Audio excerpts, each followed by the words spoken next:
শুরু শুরু। এবার আপনাদের সামনে মূল্যবান বক্তব্য নিয়ে আসছে বাংলাদেশ আওয়ামী লীগের কেন্দ্রীয় সাধারণ সম্পাদক ওবায়দুল কাদের।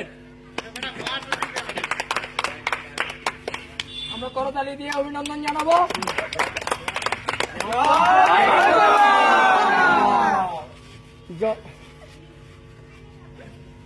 ধন্যবাদ।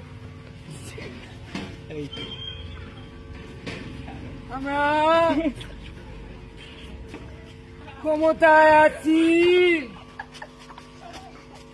ক্ষমতায় থাকবো। কিসের বিএনপি?